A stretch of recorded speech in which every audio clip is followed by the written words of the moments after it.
Hello all, welcome to RMIS Academy. இன்னைக்கு நம்ம subject specific weekly current affairsல economy topics in news last week பார்க்கலாம். So first list of topics: India's remittances, equalization levy, banknet portal, gold monetization scheme, BEAM 3.0. So இந்த 5 topics தான் இன்னைக்கு வீடியோல நம்ம பார்க்க போறோம். So first is India's remittances. இது ஏன் நியூஸ்ல இருந்தது ன்னு சொல்லி பாத்தீங்கன்னா, 6th round of India's remittances survey by RBI ல என்ன சொல்லியிருக்காங்கன்னு சொல்லி பாத்தீங்கன்னா, US, UK, Singapore, Canada, Australia இந்த 5 countries வந்து இந்தியால half of the remittances வந்து அக்கௌண்ட் பண்ணிட்டு இருக்கு. So half of the remittances into India are from this 5 countries. So இந்தியாவுக்கு வர remittancesல more than half of the remittances are from these 5 countries ன்னு சொல்லியிருக்காங்க. அப்பனா ரெமிட்டன்ஸ்னா என்ன, அந்த டீடைல்ஸ் எல்லாமே நம்ம தெரிஞ்சுக்கிறது ரொம்ப இம்பார்ட்டன்ட். ஓகேங்களா? ஸோ இந்தியா ரெமிட்டன்சஸ்னா எக்ஸாம்பிள் சொல்றேன். ஸோ இதை வச்சு நீங்க புரிஞ்சுக்கலாம். ஃபாரின் கண்ட்ரில இருக்கிறவங்க ஒருத்தர் அப்ராட் நந்து, ஓகேங்களா, அவங்க ஃபேமிலி இந்தியால இருக்குன்னா இந்தியாவுக்கு அந்த மணி அனுப்புறாங்க. ஸோ அதுனா ரெமிட்டன்சஸா கன்சிடர் பண்ணலாம். புரியுதாங்க? ஸோ ஃபாரின் நந்து அப்ராட் நந்து இருக்கிற ஒருத்தர் அவங்க அங்க ஏர்ன் பண்ண மணின்னு வந்து அவங்க ஃபேமிலி நேட்டிவ்ல இருக்கு, தட் இஸ் இந்தியால இருக்குன்னா அவங்களுக்கு மணி அனுப்புறாங்க, அந்த ஃபண்ட்ஸ் அனுப்புறாங்க, டிரான்ஸ்ஃபர் பண்ணிட்டு இருக்காங்க. ஸோ அது நான் என்னவா கன்சிடர் பண்ணலாம்? ரெமிட்டன்சஸா கன்சிடர் பண்ணலாம். ஓகேங்களா? ஸோ இந்த மாதிரி நீங்க பாத்தீங்கன்னா இந்தியா வந்து எப்படி ரெமிட்டன்சஸ் ரிசீவ் பண்ணிட்டு இருக்கு சொன்னா, 2023ல வந்து 2010 to 11 டபுள் ஆயிருக்கா. ஸோ ரெமிட்டன்சஸ் வந்து இந்தியாவுக்கு ஒரு ரெமிட்டன்சஸ் டபுள் ஆயிருக்கு கம்பேர்ட் டு 2010-11 இன் 2023 சொல்றாங்க. First point. யார் வந்து from which country largest remittances வருது, who is being the largest source and contributor சொன்னா யுனைடெட் ஸ்டேட்ஸ் தான் லார்ஜஸ்ட் கான்ட்ரிபியூட்டரா இருக்கு, டாப் கான்ட்ரிபியூட்டரா இருக்கு. ஓகேங்களா? அண்ட் நெக்ஸ்ட் யார் இருக்காங்க அந்த லைன்ல பாத்தீங்கன்னா UAE. ஸோ யூஎஸ் வந்துட்டு இருக்கு, அதுக்கப்புறம் UAE வந்துட்டு இருக்கு. ஓகேங்களா? அதுக்கப்புறம் US அண்ட் UK டுகெதரா GCC கண்ட்ரிஸ் ஓட, கல்ஃப் கோஆபரேஷன் கவுன்சில் கண்ட்ரிஸ் ஓட இந்த US and UK combined remittances தான் ஜாஸ்தி ஆயிருக்கா. ஓகேங்களா?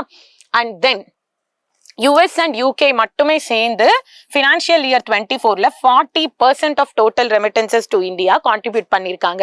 Okay, so this you should be knowing. GCC countries share பாத்தீங்கன்னா 38% தான் இருக்கு. ஸோ GCC கண்ட்ரிஸ் ஓட US and UK டுகெதர் நிறைய கான்ட்ரிபியூட் பண்ணிருக்காங்கன்னு சொல்லி நீங்க தெரிஞ்சுக்கணும். ஸோ US தான் நம்மளுக்கு நிறைய ரெமிட்டன்சஸ் வந்துட்டு இருக்கு. அதுக்கப்புறம் UAE, US and UK சேர்ந்துச்சுன்னா GCC countries வர ரெமிட்டன்சஸ் ஓட இந்த US and UK அலோன் அங்க வர ரெமிட்டன்சஸ் ஜாஸ்தியா இருக்கு. ஓகேங்களா? அடுத்தது, எந்த ஸ்டேட்டுக்கு அதிகமா ரெமிட்டன்சஸ் வந்துட்டு இருக்கு. ஓகேங்களா? சோ எங்க அதிகமா வந்துட்டு இருக்குன்னு பாத்துட்டோம். இப்போ இந்தியாக்குள்ள ஸ்டேட்ஸ்ல எந்த ஸ்டேட் ரிசீவர் ஆஃப் ரெமிட்டன்சஸ்ல நீங்க எடுத்தீங்கன்னா எந்த ஸ்டேட்டுக்கு அதிகமா வந்துட்டு இருக்குன்னு சொல்லி பாத்தீங்கன்னா, மகாராஷ்டிரா ஃபர்ஸ்ட்ல இருக்காங்க, அதுக்கப்புறம் Kerala and then Tamil Nadu, Telangana and Karnataka. So Maharashtra, Kerala, Tamil Nadu, Telangana and Karnataka இதுதான் ஆர்டர்ல இருக்கு. So Tamil Nadu accounted for 10.5% of India's total remittances. அதுக்கப்புறம் தெலுங்கானா 8.1%, கர்நாடகா 7.7%. ஓகேங்களா? ஸோ டாப் கான்ட்ரிபியூட்டர்ஸ் யாரு, ரிசீவர்ஸ்ல இந்தியாக்குள்ள எந்த ஸ்டேட்ஸ்ல அந்த ஆர்டர் எப்படி இருக்குன்னு சொல்லி நீங்க தெரிஞ்சுக்கணும் when you see that India's remittances. Okay, next one is equalization levy. Equalisation levy எதுக்கு நியூஸ்ல இருந்ததுன்னா, April 1st 2025 ஆன்லைன் அட்வர்டைஸ்மெண்ட்ஸ்க்கு மேல ஈக்குவலைசேஷன் லெவி அபாலிஷ் பண்ண போறாங்கன்னு சொல்லி கவர்மெண்ட் டிசைட் பண்ணிருக்காங்கன்னு சொல்லி நியூஸ்ல இருந்தது. ஸோ ஈக்குவலைசேஷன் லெவினா என்னன்னு சொல்லி நீங்க தெரிஞ்சுக்கணும். ஓகேங்களா? ஸோ ஈக்குவலைசேஷன் லெவி சொல்ற கான்செப்ட் எந்த இயர்ல இன்ட்ரடியூஸ் ஆயிருக்கு? 2016ல. இது டைரக்ட் டாக்ஸ். எதுக்கு மேல டைரக்ட் டாக்ஸ்? ஆன்லைன் டிரான்சாக்ஷன்ஸ்க்கு மேல. ஓகேங்களா? இந்த ஆன்லைன் டிரான்சாக்ஷன் யார் பண்ணிருக்காங்க? இட் இஸ் மேட் டு ஏ நான் ரெசிடென்ட் ஆன்லைன் அட்வர்டைஸ்மெண்ட் சர்வீசஸ். ஒரு அட்வர்டைஸ்மெண்ட் சர்வீஸ். ஓகேங்களா? அவங்க அட்வர்டைஸ்மெண்ட் சர்வீசஸ் ப்ரொவைட் பண்ணிட்டு இருக்காங்க ஆன்லைன்ல. ஆனா அவங்க இந்தியால இருக்காங்களா? இல்ல, நான் ரெசிடென்டா இருக்காங்க. ஸோ இந்தியா இல்ல, வெளில எங்கேயோ இருக்காங்க. ஆனா நம்ம கண்ட்ரி பீப்புளுக்கு அட்வர்டைஸ்மெண்ட் சர்வீசஸ் ஆன்லைன்ல அங்கனந்தே ப்ரொவைட் பண்ணிட்டு இருக்காங்க. இப்ப அவங்களுக்கு வர அந்த இதுல அதுக்கு மேல ஓகேங்களா? சோ அந்த டிரான்சாக்ஷன் நடக்கும்ல, சோ அவங்க சர்வீஸ் ப்ரொவைட் பண்றாங்கன்னா அந்த சர்வீஸ்க்கு இவங்க ஃபீ பே பண்ணுவாங்கல்ல, they will be paying that. So அந்த பேமெண்ட்டுக்கு மேல, அந்த டிரான்சாக்ஷனுக்கு மேல டைரக்ட் டாக்ஸ் லெவி பண்றது தான் இந்த equalisation levy. So basically service provider வந்து இந்தியாக்குள்ள இல்ல, அண்ட் அந்த சர்வீஸ் வந்து அட்வர்டைஸ்மெண்ட் சர்வீஸ் ப்ரொவைட் பண்ணிட்டு இருக்காங்க, இந்தியாக்குள்ள இல்ல. சோ நான் ரெசிடென்ட் அந்த சர்வீஸ் ஆன்லைன்ல ப்ரொவைட் பண்ணிட்டு இருக்காங்க. பண்ணும்போது அந்த டிரான்சாக்ஷன் நடக்கும்ல, ஐ எம் கெட்டிங் த சர்வீஸ்னா ஐ வில் பி பேயிங் ஹிம்ல. சோ அந்த டிரான்சாக்ஷனுக்கு மேல லெவி பண்ற அந்த டைரக்ட் டாக்ஸ்க்கு பேரு தான் ஈக்குவலைசேஷன் லெவி. ஓகேங்களா? இப்போ foreign e-commerce companies from India. So இந்தியானந்து அவங்க இன்கம் வந்து அந்த ஃபாரின்ல இருக்காங்க, ஃபாரின் கம்பெனிஸ், ஆனா they are generating their income from இந்தியான்னு சொல்லும் போது we should regulate them and we should tax on them ன்னு சொல்லி தான் இந்த கான்செப்ட் கொண்டு வந்தாங்க. ஓகேங்களா? ஸோ நான் ரெசிடென்ட் சர்வீஸ் ப்ரொவைடர்ஸ்க்கு வந்து ₹1 lakh in 1 financial year இதாயிடுச்சுன்னா அப்போ என்ன ஆகும்? அங்க வந்து they'll be collecting taxes on the online transactions. ஓகேங்களா? ஸோ தேர் நான் ரெசிடென்ட்ஸ் சொல்லும் போது அந்த டிரான்சாக்ஷன்ஸ்க்கு மேல இது நடக்கும். So business to business transactions digital ஸ்பேஸ்ல டாக்ஸ் எவேஷன் வந்து கண்ட்ரோல் பண்ணணும். ஸோ அது வந்து நம்ம we should ensure and சொல்லிதான் இது பண்ணாங்க. அண்ட் இதுக்கு இன்னொன்னு பேர் என்னன்னு பாத்தீங்கன்னா கூகுள் டாக்ஸ். ஓகேங்களா? ஸோ இந்த கூகுள் டாக்ஸ் சொல்லி கூட இது சொல்றாங்க. ஸோ பேசிக்கலி உங்களுக்கு புரியுதுலங்க, சர்வீஸ் ப்ரொவைடர் வெளில இருக்காங்க, அவங்க ஆன்லைன்ல அட்வர்டைஸ்மெண்ட் சர்வீஸ் ப்ரொவைட் பண்ணிட்டு இருக்காங்க, டிரான்சாக்ஷன் நடந்துட்டு இருக்கு, அது நம்ம ரெகுலேட் பண்ணணும். அந்த tax business to business transactions மேல டாக்ஸ் போடணும்னு சொல்லி நம்ம லெவி பண்ற அந்த டாக்ஸ் பேரு தான் equalisation levy. It's also known as Google tax. And இங்க வந்து ப்ராஃபிட்ஸ்க்கு மேல டாக்ஸ் கட்டல, ரெவென்யூக்கு மேலதான், based on revenue only they are paying the tax. ஓகேங்களா? இ காமர்ஸ் ஃபிம்ஸ் வந்து 2024லயே நம்ம இந்த ஈக்குவலைசேஷன் லெவின்னு சொல்ற கான்செப்ட் அபாலிஷ் பண்ணிட்டோம். இப்போ ஆன்லைன் அட்வர்டைஸ்மெண்ட் சர்வீசஸ்க்கு மேல கூட அபாலிஷ் பண்ணணும்னு பேசுறோம், டிசைட் பண்ணி எடுத்துட்டு வந்துட்டு இருக்கோம். ஓகேங்களா? So equalisation levy e commerce மேல 2024 இட் காட் abolished. ஓகேங்களா? சோ ஃபாரின் கம்பெனிஸ் இன்கம் கூட நார்மல் டாக்ஸேஷனுக்குள்ளேயே அந்த குளோபல் மினிமம் கார்பரேட் டாக்ஸ்ல அந்த ஃபர்ஸ்ட் பில்லருக்குள்ளேயே கொண்டு வரலாமான்னு சொல்லி அடுத்த பிளான் பண்ணிட்டு இருக்கோம். ஓகேங்களா? Then is bank net portal. இது எதுக்கு நியூஸ்ல இருந்தது? Finance minister revamped bank net போர்ட்டல்னு லான்ச் பண்ணிருக்காங்கன்னு சொல்லி ஒரு நியூஸ் இருந்தது. சோ நம்ம என்ன தெரிஞ்சுக்கணும்? பேங்க் நெட் போர்ட்டல்னா என்னன்னு சொல்லி we should be knowing. So what is BankNet portal? இது வந்து ஒரு e-auction portal. எதுக்கு?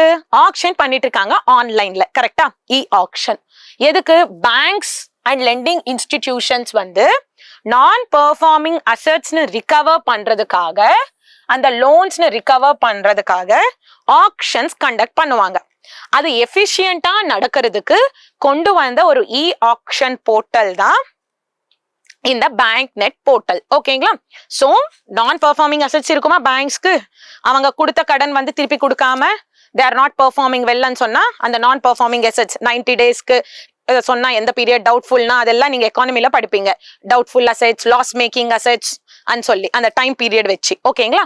சோ பேசிக்கலி நீங்க கொடுத்த பணம் ரிட்டர்ன் வந்து வரமாட்டின்னு சொல்லும் போது, சோ அப்ப நம்ம அந்த லோன் ரிகவர் பண்ணதுக்கு என்ன பண்ணுவோம்? அவங்க கேரண்டியா செக்யூரிட்டியா ஏதாவது ப்ராப்பர்ட்டி நம்மளுக்கு கொடுத்துருப்பாங்கல்ல, வச்சிருப்பாங்கல்ல, அந்த ப்ராப்பர்ட்டி ஆக்ஷன் பண்ணிட்டு அது மூலியமா லோன் அமௌண்ட் வந்து வாங்கிட்டு ரிமைனிங் அமௌண்ட் அவங்களுக்கே கொடுத்துருவோம். அது ஜென்ரலி அந்த ப்ராசஸ் வில் வேரி. ஜென்ரலி இப்போ என்ன, அந்த ப்ராப்பர்ட்டின் ஆக்ஷனுக்கு கொண்டு போறோம்.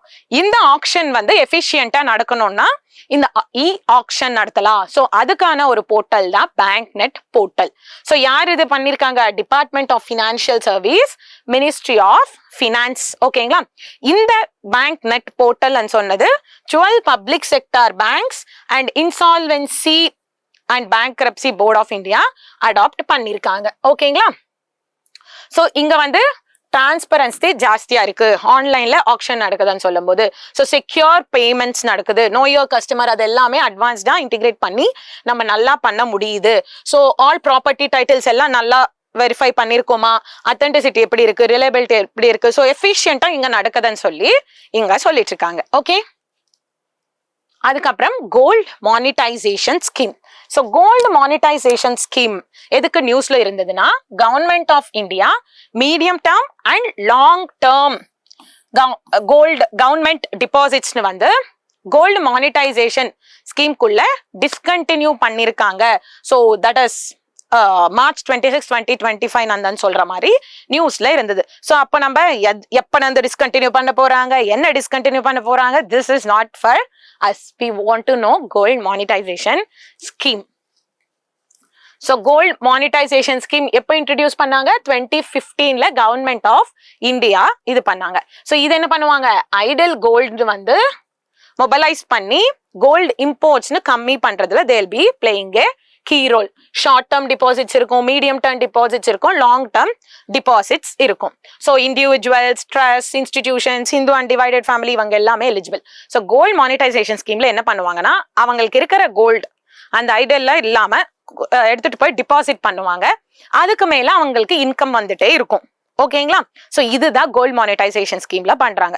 ஸோ அது யூஸ்லெஸ்ஸா அங்கேயே இல்லாம ஸோ அது நம்ம ப்ரொடக்டிவா அடுத்த டிரான்சாக்ஷன்ஸ்ல use பண்ணிக்கலாம்ல.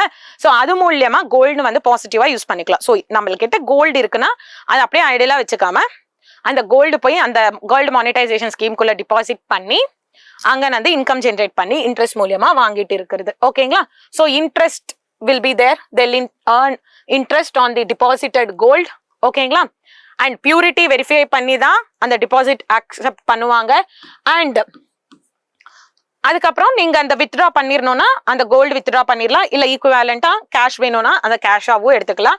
And capital gain tax வந்து பெனிஃபிட்ஸ் இருக்கு. So it is exempt from that. And யார் இதெல்லாம் பாக்குறாங்க, பேங்க்ஸ் அண்ட் ரிஃபைனரிஸ் இவங்க எல்லாம் இது பார்த்துட்டு இருக்காங்க. ஸோ கோல்டு இம்போர்ட்ஸ் வந்து நம்ம ரிலே ஆகாம நம்ம போய் கோல்டு அங்க டிபாசிட் பண்ணிட்டோம்னா அந்த கோல்டு வச்சு என்ன தேவையோ அதை அவங்க யூஸ் பண்ணி நம்மளுக்கு என்ன பண்ணிட்டு இருப்பாங்க, இன்ட்ரெஸ்ட் பே பண்ணிட்டு இருப்பாங்க. ஸோ ஐடல் கோல்டு இல்லாம will be doing it and using it productively. அதுக்கப்புறம் BIM 3.0 இது வந்து national payment corporation of India BHIM services limited வந்து BIM 3.0 ன்னு சொல்லி லான்ச் பண்ணிருக்காங்க. So what is this, Bharat interface for money BHIM. So இது எப்போ லான்ச் பண்ணிருக்காங்க, டிசம்பர் 30, 2016. யார் லான்ச் பண்ணிருக்காங்கன்னு சொல்லி பாத்தீங்கன்னா, this is developed by national payment corporation of India. And இது என்ன பண்ணுவாங்க, யூனிஃபைடு பேமெண்ட் இன்டர்ஃபேஸ் யூஸ் பண்ணி குவிக் டிரான்சாக்ஷன்ஸ் நடக்கிற மாதிரி இந்த இன்டர்ஃபேஸ் வந்து கிரியேட் பண்ணிருக்காங்க. கரெக்டாங்க? ஸோ தட் எல்லாரும் இப்ப நீங்க பாத்தீங்கன்னா அதான் ஒரு இதுலயும் சொல்லியிருப்பாங்க, ஸ்மிருதி இரானி நினைக்கிற ஒரு இன்டர்வியூல சொல்லுவாங்க, சும்மா அப்படி டிராவல் பண்ணா கோகனட் வண்டிக்காரங்க கிட்ட வந்து even the one who sells the green leaf அந்த ஸ்பினாச் ஸ்ட்ரீட்ல எடுத்துட்டு வராங்கன்னா அவங்களும் QR கோட் ஸ்கேனர் கூட வராங்க ஆன் த ஸ்ட்ரீட்ஸ். ஸோ நீங்க அப்படி பாத்தீங்கன்னா you will be getting that thing. So இப்படி ஃபினான்ஷியல் இன்க்ளூஷன்ல this is playing a very key role யூபிஐன்னு சொல்லி கூட பேசியிருந்தாங்க. கரெக்டா? ஸோ டிஜிட்டலி எம்பவர்ட் சொசைட்டின்னு நம்ம கிரியேட் பண்ணலாம். 20 லாங்குவேஜஸ்ல இது வந்து அவைலபிளா இருக்கா. ஸோ டெய்லி லிமிட் வந்து டிரான்சாக்ஷனுக்கு ₹40,000 and per day maximum of ₹40,000 for one bank account. So maximum limit is 1 lakh சொல்றாங்க. இப்போ வந்த இந்த 3.0ல என்ன நடக்க போகுது, what are the new things they have brought and adopted and சொல்லி நீங்க பாத்தீங்கன்னா, எக்ஸ்பென்சஸ் வந்து ஈஸியா டிவைட் பண்ணிக்கிட்டு ஃப்ரெண்ட்ஸ் அண்ட் ஃபேமிலி கூட ரெண்ட், டைனிங், குரூப்பா ஏதாவது பர்ச்சேஸ் பண்றீங்க, ஸ்பிளிட் அண்ட் சொல்றோம் இல்லைங்க, ஸ்பிளிட் போடுங்கன்னு சொல்லி. ஸோ ஈஸியா நம்ம எக்ஸ்பென்சஸ் ஸ்பிளிட் பண்ணிடலாம். இன்னொன்னு என்ன பண்ணலாம், ஃபேமிலி மெம்பர்ஸ் எல்லாமே அந்த ஷேர்ட் எக்ஸ்பென்சஸ் ட்ராக் பண்ணலாம், ஸ்பெசிஃபிக்கா பேமெண்ட் பண்ணணும்னா பண்ணிக்கலாம், அதை அசைன் பண்ணலாம். இன்னொன்னு என்னன்னா, இட் வில் இட் செல்ஃப் ரிமைண்டா, so this is the time to pay electricity bill and சொல்ற மாதிரி. இப்போ அதுவே that is also happening. And analytics, இது நம்ம எதுக்கு எவ்வளோ ஸ்பெண்ட் பண்றோம் சொல்லி அந்த அனாலிசிஸும் நம்மளுக்கு வந்து இங்க வந்து வருதா ஓகேங்களா. So for this you are spending this சொல்லி அந்த அனாலிட்டிக்ஸ் லைக் எக்ஸ்பென்சஸ் வந்து டேஷ்போர்ட் மாதிரி detailed monthly break down of expenses it is showing and categorising them. So ஈஸியா நம்ம பட்ஜெட்டிங் பண்ணிடலாம் ஓகேங்களா. நீங்க எக்ஸ்பெண்டிச்சர் பண்றீங்கன்னா எதுக்கு எப்படி அந்த மந்த்லி என்ன பண்றீங்கன்னு சொல்லி ஒரு டேஷ்போர்ட்ல காட்டுதுன்னா it will be easy for you to do this budgeting கரெக்டா. So action needed alerts, so pending bills ஏதாவது இருந்தா, பேலன்சஸ் கம்மியா இருந்தா, ஸோ ஃபினான்ஷியல் டாஸ்க் பத்தி அப்டேட்டடா இருக்கிறதுக்கு that is it self is going to help us ஓகேங்களா. ஸோ மர்ச்சன்ட்ஸ் கூட enough payments வந்து ஆன்லைன் டிரான்சாக்ஷன்ஸ்ல எந்த மாதிரியான டிஸ்டர்பன்ஸ் இல்லாம அக்செப்ட் பண்ணிக்கலாம். ஸோ இந்த மாதிரி நம்ம பீம் 3.0ல இப்போ இந்த மாதிரி ஃபீச்சர்ஸ் எல்லாம் ஆட் பண்ண போறோம்னு சொல்லி ஆட் பண்ணிருக்கோம்னு சொல்லி we are speaking. Done. Now let's go for a quick revision. Yes. ரெமிட்டன்சஸ்னா நான் ஏற்கனவே சொன்ன மாதிரி அப்ராட்ல ஒருத்தர் இருக்காங்க, அவங்க அங்க ஏர்ன் பண்ணிட்டு இருக்காங்க, அங்க ஃபாரின் வந்து இந்தியால இருக்கிற ஃபேமிலிக்கு பணம் அனுப்புறாங்கன்னா அது வந்து நம்ம ரெமிட்டன்சஸா கன்சிடர் பண்ணிக்கலாம் ஓகேங்களா. ஸோ எந்த கண்ட்ரில வந்து நம்மளுக்கு ஜாஸ்தியா ரெமிட்டன்சஸ் வருதுன்னு சொல்லி பாத்தீங்கன்னா யூஎஸ், அதுக்கப்புறம் யுஏஇ. இன்னொன்னு என்ன சொல்றாங்கன்னா யூஎஸ் அண்ட் யூகே சேர்ந்து ஜிசிசி கண்ட்ரிஸ்ல இருந்து வர ரெமிட்டன்சஸ்னு சர்பாஸ் பண்ணி அதுதான் ஜாஸ்தியா இருக்கா ஓகேங்களா. அதுக்கப்புறம் கண்ட்ரிஸ்ல பாத்தீங்கன்னா மகாராஷ்டிராக்கு தான் அதிகமா வந்துட்டு இருக்கு, அதுக்கப்புறம் Kerala, Tamil Nadu, Telangana, Karnataka okay. So equalisation levy சொன்னா நம்ம வந்து ஒரு ஆன்லைன்ல ஒரு டிரான்சாக்ஷன் அந்த சர்வீஸ் ப்ரொவைடர் இருக்காங்க, அட்வர்டைஸ்மெண்ட் சர்வீஸ் ப்ரொவைடர். ஸோ அவங்க ஹி இஸ் நான் ரெசிடென்ட், இந்தியால இல்ல, ஆனா ஆன்லைன்ல நம்மளுக்கு அந்த சர்வீஸ் ப்ரொவைட் பண்றாங்க, இவங்க பே பண்றாங்க, அங்க டிரான்சாக்ஷன் நடக்குது. ஸோ அந்த டிரான்சாக்ஷனுக்கு மேல டாக்ஸ், டைரக்ட் டாக்ஸ் மாதிரி லெவி பண்றது தான் இந்த equalisation levy. So e commerce இதுக்கு மேல இருந்தது, ஆனா அது வந்து 2024ல எடுத்துட்டாங்க. அதுக்கப்புறம் இப்போ இந்த அட்வர்டைஸ்மெண்ட் ஆன்லைன் அட்வர்டைஸ்மெண்ட் சர்வீசஸ் மேலேயும் இருக்கிற இந்த ஈக்குவலைசேஷன் லெவி தூக்கிடலான்னு சொல்லி தான் இப்ப தூக்கிடுறாங்கன்னு சொல்லி தான் இப்போ பேசுறாங்க. அண்ட் இன்னொன்னு என்ன, இந்த மாதிரி மினிமம் கார்பரேட் டாக்ஸ் இருக்குல்ல, global minimum corporate tax, so அந்த பில்லருக்குள்ளேயே நார்மல் டாக்ஸேஷனுக்குள்ளேயே நம்ம கொண்டு வரணும் இந்த டிஜிட்டல் லைக் ஃபாரின் கம்பெனிஸோட இன்கம்னு சொல்லி பேசுறாங்க. ஸோ பேங்க் நெட் போர்ட்டல்னா என்ன, நான் பெர்ஃபார்மிங் அசெட்ஸ் நம்ம ரிகவர் பண்றதுக்காக ஆக்ஷன் பண்ணுவோமா, இந்த ஆக்ஷன் வந்து எஃபிஷியண்டா நடக்கணும்னு சொல்லி இ ஆக்ஷன் போர்ட்டல் தான் இந்த பேங்க் நெட் போர்ட்டல். ஸோ கரெக்டா customer verification, know your customer, so reliability, டிரான்ஸ்பரண்டா, எஃபிஷியண்டா இங்க வந்து ஆக்ஷன் நடத்த போறாங்களாம். So ministry of finance, department of financial services தான் இதை எடுத்துட்டு வந்திருக்காங்க. கோல்டு மானிட்டைசேஷன் ஸ்கீம், ஐடியெல்லாம் கோல்டு இல்லாம நான் கோல்டு எல்லாம் டிபாசிட் பண்ணுவேன், ஸோ அதுக்கு மேல எனக்கு இன்கம் வந்துட்டே இருக்கும், இன்ட்ரெஸ்ட் வந்துட்டே இருக்கும். ஸோ இந்த வே நான் வந்து கண்ட்ரிக்கு ப்ரொடக்டிவா இருக்கிற மாதிரி, கோல்டு இம்போர்ட்ஸ்க்கு மேல நம்ம நிறைய டிபெண்ட் பண்ணாம இருக்கிற மாதிரி நம்ம ப்ரொடக்டிவா இருக்கிற கோல்டு வந்து யூஸ் பண்ணிக்கலாம். அதுக்கப்புறம் பீம் 3.0 ஆல்ரெடி இருக்கு, ஃபினான்ஷியல் இன்க்ளூஷனுக்காக யூபிஐ கீழே using UPI national payment corporation of India develop பண்ணி எடுத்துட்டு வந்திருக்காங்க. ஸோ இப்போ 3.0ல என்ன பண்றாங்க, இது மாதிரி எக்ஸ்பென்சஸ் ஸ்பிளிட் பண்றது, ஸோ ஷேர்டு ஃபேமிலி எக்ஸ்பென்சஸ் இது பண்றது, நம்மளுக்கு ரிமைண்ட் பண்றது, எஸ்பெஷலி அந்த ட்ராக்கிங் மந்த்லி நம்ம எதுக்கு எவ்வளோ ஸ்பெண்ட் பண்றோம்னு சொல்லி கேட்டகாரிக்கலா அதுவே வந்து பிரேக் டவுன் பண்ணி கொடுத்துருமா. So in that way budgeting it's going to be very helpful, right? So aspirants, this is for today. Please keep revising, make your best notes, do well. Thank you. Make best use of this initiative. All the very best. Have a nice day.